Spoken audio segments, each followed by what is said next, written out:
Hello students, today I am going to teach you the topic that is called phenol. And phenol is the very important compound. To each and everything we are going to explain about the phenol. What is this and how can be it is prepared and what are the different properties. But right now I am going to explain about the preparation of this phenol. The first of all, let's see introduction.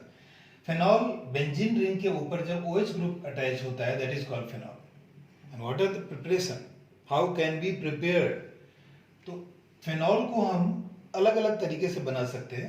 तो हम यहाँ पर जो method explain करने वाले हैं, that is the first is from diazonium salt. Diazonium salt. Diazonium salt you already studied in the haloalkane chapter. And the second that we are going to explain from, we can prepare from benzene. And third one from chlorobenzene also. We are going to write now, there are three different preparation method. The first, how can we prepare from the diazonium salt? From diazonium salt, तुम्हें already पता होगा कि diazonium salt ये compound होता है. We are talking about the benzene diazonium chloride. This is the diazonium chloride, benzene diazonium chloride. ये highly reactive compound है और हाईली रिएक्टिव होने की वजह से इसको जब भी जरूरत होती है तब हम प्रिपेयर करते हैं. That means what? It can be prepared in C2. That means during the reaction.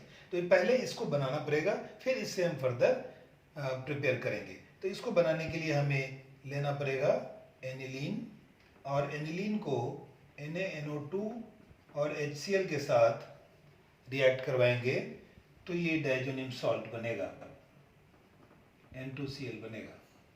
ये येलो कलर का.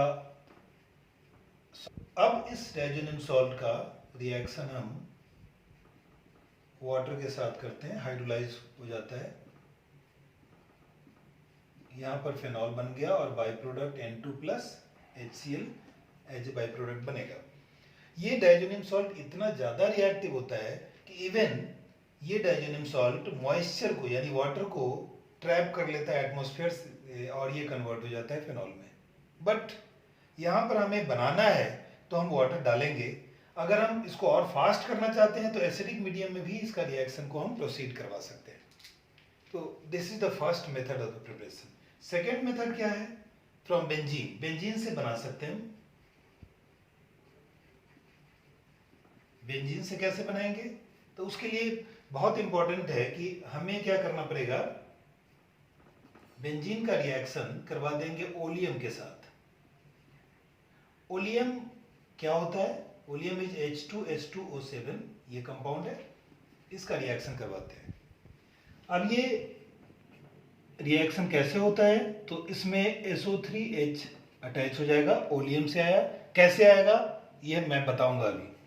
और इसमें NaOH डाला तो ये इस पोलर ग्रुप को, ये पोलर ग्रुप बन गया और इसको यहाँ पर हाइड्रोलाइज कर देता है, ONA बन गया. और बाई प्रोडक्ट यहाँ पर H2SO4 बन जाएगा और यहाँ पर फिर HCl डाल देंगे हम, तो ये फेनॉल बन गया. तो ये अभी दो मेथड मैंने किया है. अब इसका एक्सप्लेनेशन देखते हैं. अब हम ये देख रहे हैं कि अभी ये जो रिएक्शन हुआ है हमारा वो कैसे हुआ है. नाउ ये वाला रिएक्शन के बारे में बात कर रहे हैं, H2H2O7 जो अभी अभी हमने देखा है. तो इसमें रिएक्शन होने का तरीका है कि H2H2O7 जो ओलियम है उसका स्ट्रक्चर कुछ इस तरीके का है. ऐसा स्ट्रक्चर होता है ओलियम का.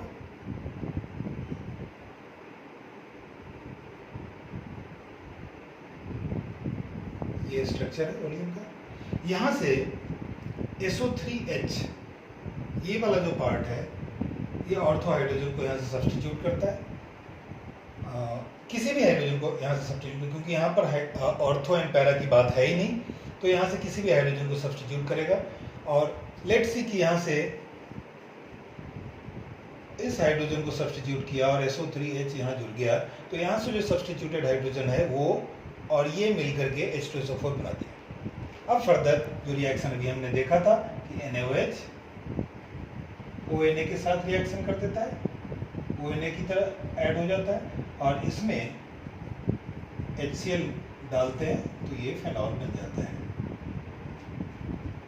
नाउ जो तीसरा मेथड हमें एक्सप्लेन करना है, जो मैंने बताया फ्रॉम क्लोरोबेंजीन,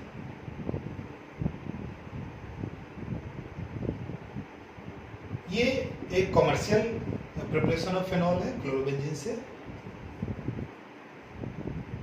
क्लोरोबेंजीन को हाइड्रोलाइज करना बहुत मुश्किल है, ये मेथड हाइड्रोलिसिस का है, बट इसको हाइड्रोलाइज करना बहुत मुश्किल है क्योंकि हमने एराइल हैलाइड चैप्टर में ऑलरेडी एक्सप्लेन किया हुआ है कि Cl बाउंड बहुत ज़्यादा स्ट्रॉन्ग होता है, तो इसको डिसोसिएट करना बहुत मुश्किल है। बट NaOH की प्रेजेंस में वहाँ पर भी हमने डिस्कस किया था कि हाई टेम्परेचर एंड प्रेशर पे जब इसको हम हीट करें तो यहाँ पर ONA बन सकता है और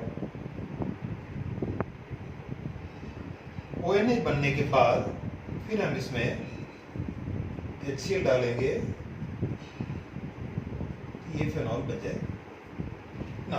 ये मेथड है जो तीन मेथड मैंने बताया। अपार्ट फ्रॉम दैट कुछ और भी मेथड है जो बहुत इंपॉर्टेंट है, जो जानना है। फोर्थ मेथड वो है फ्रॉम क्यूमीन। क्यूमीन से भी बना सकते हैं। क्यूमीन से पहले क्या करना पड़ेगा, ये क्यूमीन है। क्यूमीन इस तरीके का कंपाउंड होता है जिसमें एक कार्बन डायरेक्टली बेंजीन रिंग से जुड़ा होता है और उस कार्बन से दो CH3 ग्रुप जुड़ा होता है। उसको हम पहले ऑक्सीडाइज करेंगे, ये ऑक्सीडाइज हो गया